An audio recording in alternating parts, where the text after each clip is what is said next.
Phumlou sifai manakta Nupi ama Nungna Sudatlaga Sanagi lake Thattuna Pukhre Hairi akupa pau ngaminase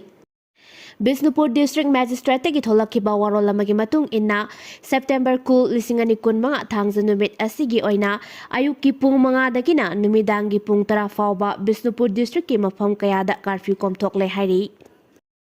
Khulngakpa naha mga fabada yaubani hyriba Special Commando gi OC Vivekanandagi imung gi miyoising mayum thadoktuna chanakre haukiba September 13 ki numidang pung 9 ga minit yankairom taba matamda Imphal East amasung Imphal West ki Commando gi apunba kangbu amana kongba road ki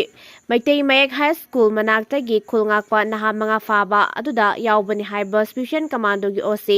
Laiton Jam Vivekanand gi Kongba Laikam Lairak Masinda Laiba Mahaki Yungi Muising Taudo Asigi Nong Hek Nganbaga Yum Thadoktuna Janakre Hairi Laikai gi Muising Dagi Phangba Pau gi matung inade Khulngakpa naha mga asipakiba matangi nume September 13 ki ayukta masing yamlaba miyamna Vivekanand gi yumda thomjinduda akai atoi khara thokan ki hairi khudakta police ki kangbu lakuna miyam adu control tawbaga loinana mafam adudagi tankhai ki hairi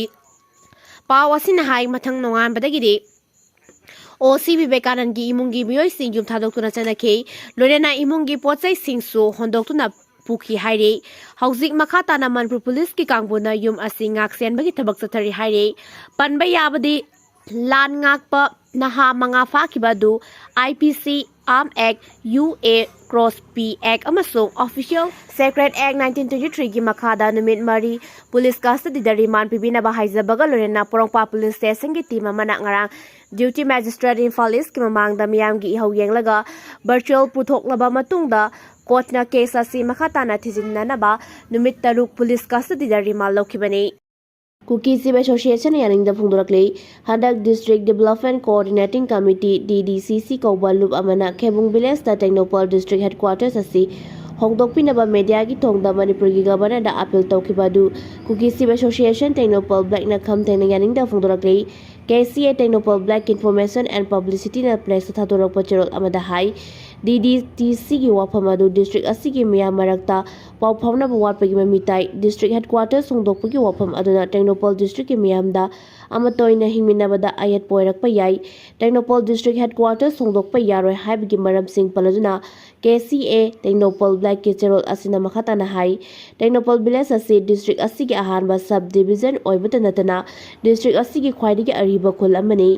ASEAN highway da mayai chabukta faraga chalibani Lamdam asigi phibam yelaga haukiba kumsing 2013 ki December 9 da matamadu ki lengakna Tengnoupal district asi mapung phaba district ama oina sakhangke matamadu da Tengnoupal asigi MLA asi DK Korong Thang Maringna oi mahak matamadu ki lengakta minister shu oike Tengnoupal district pu mapung phaba district ama oina sakhanglaba matungda Tengnoupal village sip ki maikaidagi lamsing katuna tongan na infrastructure kya sengatpa haukibani Tungdasu lam infrastructure semgatnaba lamkan kigani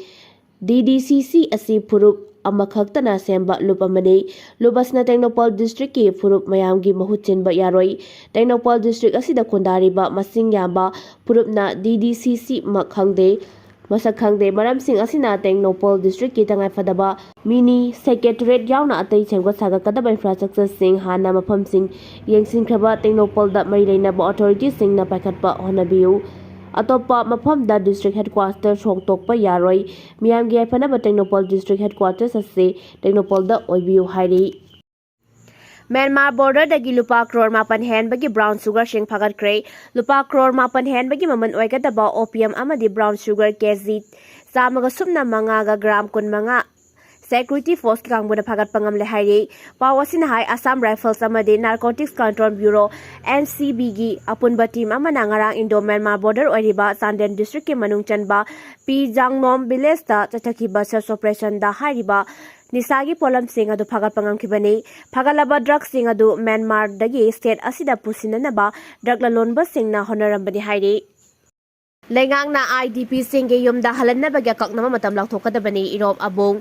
IDP-sing masa-masagi mayumda halanabagi matangda akaknama matam ama laktokadabani haina Maitai Society Churachamporna Phongdoklak Manipur Press Club pangthokpa paugi mifam amada Society asigi Assistant Secretary Information and Publicity Irom Abung Maitai na haike Prime Minister Narendra Modi amasung mari lainaba authority singna IDP-sing pumnamak mapam saba amada lehengani haina Phongdokpa Yaningdaba Tongan-tongan ba relief camp sing da sangsa Phumlou guna lairiba IDP singbo masa-masagi mayumda halanabagi matangda akaknaba matam ama laktokadabani kumja lising ani kulumdoi gi May 3 tagi Manipurda thokiba kanglukirang na maram oiraga mayum makai mai thadokpikraba miyoi sing masa-masagi mayumda hanjilhanuna mausagi punsida amuk hana hinganaba mari lainaba authority na panthaba tawguna hona famthoi kangluki irang manungda mai thaduna amanga thokan khraba yum sing nauna sabaga loinana mayum makai leijadraba miyoi singda selgi bang pigadabani amasung awaba taraba imung khudingmaki miyoi ama lengaki thabak pinaba tawrang lakhotkadabani Manipurda hauzik thokliba wathok ase mapung phana loisinhanduna ingtappa phibam hanjilhanaba matik saba tawrang lakhottabagi matangda su mahakna Yaningdaba phongdokhe Masa sakna yoksaba miyoi amana mahakpu nakon biribi mama saklabi nupi ama thanga tinduna amadi yanduna hatkre masagi chahi yankairom surabe nupi amabu masa sakna yoksaba miyoi amana thangna yanba amadi thinbagi thodokta nupi adu laikanaba ngamdana laikhidre thodok adu da chenari ba miyoi adu police na fagale hairi ba thodok asi ngarang numidang pung 3:95 rom taba matamda Imphal East District ke Porongpar Police Station ke manung channa Kurai Thodam Laikai da Thokibani, Laikidrabi Nupi adugi maming and Sila Kawi, Masagi Chahi Yankairam Sure, Mahak Laikai Miamna, Tenden Haina Sukanglay Hairi, Mahak Putang na Yanduna Amadi Tinduna, Hatliba Miyoi Aduna, Ayam Boni Chahi Kunipan Apokpa, Ayam Bobo Kawi, Laikidraba and Silana, Ayam Bonibu, Masasang na Yokpagaloina na Puna Laminabani Hairi, Pawasina Makata na Hairibade, and Silagi Masada, Ka Hena Sopana Maram Oiraga, Thodok Tokpam Adumakada Laikidre, Thodok Tokpam da Police Amade, Forensics Expert Ki Kangbu Lakuna, Yangsin Kibagaloina Asib Haksang Police na Lokal Kre, Thodok Adu Tokraba Matung Senariba, Ayam Boni, Police na Pagal Kre Hairi, Thodok Adu Lamgiwa Haudagi Tokpo Oiramba Yai Haina Tazinari, Adumak Chapchaba Paudi Phangbangamdri Anti-social oiba nisa yonbagi thabak chatabagi damakta lilong lehau khongda leiba nupi ani nupa ni leikaidagi tanthok le haina laktokre Lilong lehau khongda leiba MD Riazuddin LS Kole apokpa MD Jalaludil mahaki nupi Rukia MD Riazuddin gi manau nupa MD Parizudil LS Hana amasung mahaki nupi Aveda hyriba miyoi mari asi anti-social oiba thabak thong kaya satharakpana maram oiraga lekai asidagi tanthokle haina lehau khong social welfare organization ge advisor Farooq Khan Phongdokre wapam ase ngasi nungthil lehau khong social welfare organization ge oiba mifam ama lehau khong primary madrasa da pangthoklaba matungda wapam asi phongdokhibani mahakna makhatana hai lekai asida nisa yonuna anti social oiba thabak thong kya satharakliba miyoi singna ngasidagi lepkodabani anti social gi thabak thong sing asi lekai asida leptaba tarabadi anti social gi thabak thong sing thingnabagi damak matam gi oiba lagliba report sing adu home department tapiduna club singa home department ga khusamaduna thabak kya pakhatkani haina su phongdokhe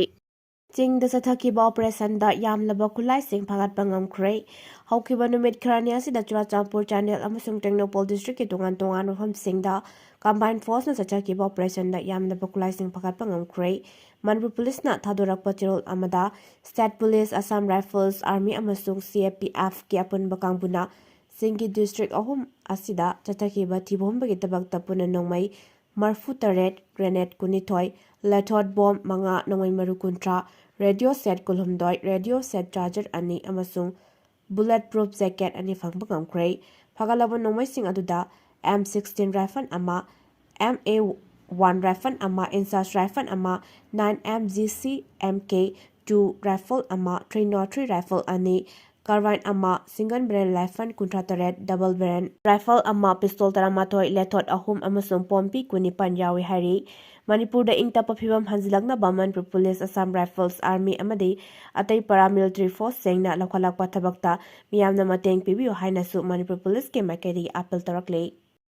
Former MP Lohar ki mathakta inquiry chethanaba Home Minister taksinkhre handakta NPF ki primary membership tagi toklaba NPP da yaukraba former outer MP Dr. Lohar Foze senza tumjagi case ka mari lenana mahaki mathakta inquiry chethaba yauna aingoi bathabak sing lokhatpiu haina BJP ki National Vice President M Suba Hawna Union Home Minister Amit Sahada aiba cherol piduna taksinkhre cherol du da makhatana hairibade Chuachampur dagi thang nei kham guite koba amana Khangalakpagi matung inade Lohar Foze amasung atopa miyoi khara lupa crore 10,000 financial fraud ta chenai Dr. Lohar Foze ki makaidagi magonda NHIDCL gi tender amada magonda subcontract pikane haina thazaba pibaga lonena NHIDCL gi CL da laiba miyoi kharana amasung official khalada mahangna introduce tawkuna subcontract adugi damakta asoba senpam kya pinaba haike hairi bathabak sing adugi rex amasung paisa mangmagi daita pomba Dr. Lohana pugani haina kuitena thazaba pike adubu chahi ahum helaba fawbada kuitena paisa sing adu handorakpa amade relief na sengba amata fangde hairiba financial fraud asida Dr. Lohar asi haktengana senei maramaduna hiramasi gi matangda Dr. Lohar ki mathakta inquiry tawduna justice ki oiba tabaksing lawkhatnaba taksili hairi